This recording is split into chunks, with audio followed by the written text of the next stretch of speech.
Palej news ગુજરાતીમાં આપ સૌનું સ્વાગત છે. દર્શક મિત્રો, વાત કરવા જઈએ તો ગત રોજ તારીખ 26 એપ્રિલના રોજ જે સ્થાનિક સ્વરાજ્યની ચૂંટણી યોજાયેલી હતી, જેમાં પાલેજ જિલ્લા પંચાયત અને તાલુકા પંચાયતની ચૂંટણી જે કોંગ્રેસનો ભવ્ય વિજય થયો હતો, ત્યારે આપણે વાત કરવા માટે મકબૂલભાઈના પાસે કોંગ્રેસ સમિતિના પ્રમુખ જે આપણી સાથે વાત કરવાનો પ્રયત્ન કરીશું, તો વાત કરીશું.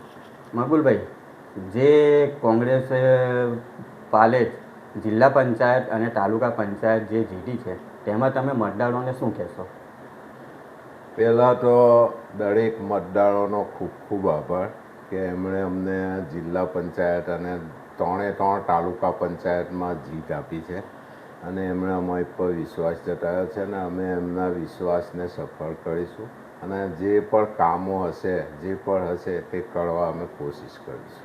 જિલ્લા પંચાયત કેટલા માટે જીતી?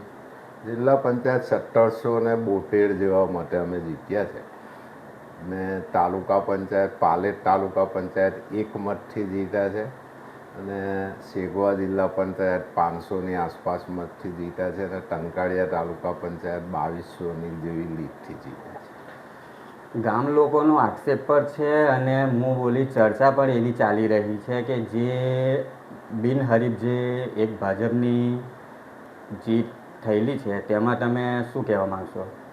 હવે એ ભાઈ છે તો 20 વર્ષથી કોંગ્રેસની હાથે જોડાયેલા હતા.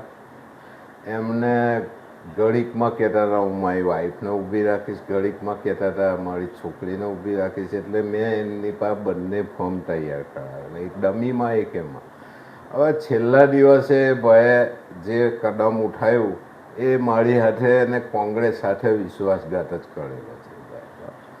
એમાં એમને જે કંઈ પણ પૈસા મળ્યા હોય, જે મળ્યું હોય એ મને ખબર નથી, પણ એમણે વિશ્વાસઘાત કરીને આ સીટને બિનહરીફ કરાવી છે અને જે અમારા જાણ બહાર થયું છે, એટલે કંઈ નહીં, એમાં બીજા વખતે અમે સફળતા હાસિલ કરીશું. કયા કયા મુદ્દા લઈને તમે મતદારો પાસે ગયા અને આ જીત હાસિલ કરેલી, હવે એ કામો કરવાના જ કે પછી? અમે મુદ્દાઓમાં તો એવું હતું કે મેં પહેલાં 15 વર્ષ જિલ્લા પંચાયતનો સભ્ય રહી ચૂકેલો છું અને મેં ઘણા કામો કરેલા છે, પાલેજની અંદર બી ઘણા કામો કરેલા છે. હવે ત્યાર પછી એક શૂન્યાવકાશ સર્જાયો. પાલેજના ગત જિલ્લા પંચાયતના સભ્ય તથા પાલેજ પંચાયતે કોઈ એટલા બધા વિકાસના કામો કર્યા નથી અને જે પ્રમાણે પંચાયતની આવક તથા જિલ્લા પંચાયતમાં ભાજપની સત્તા હોવા છતાં જે સભ્યએ જે પ્રમાણે ગ્રાન્ટ લાવવી જોઈએ એ બધા કામો કંઈ કર્યા ના હતા.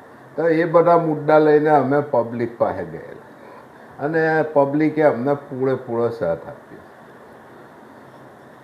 આ છે મકબૂલભાઈનો જે અભિવાદ આપણે જાણવા મળેલું છે, એની સાથે મુદ્દાઓની પણ વાતચીત કરેલી છે. હવે પછી કોઈ પણ કામ હશે તો એ કામ કરવા આગળ રહેશે. પાલેજ ન્યૂઝ સાથે ફિરોજ મલિક.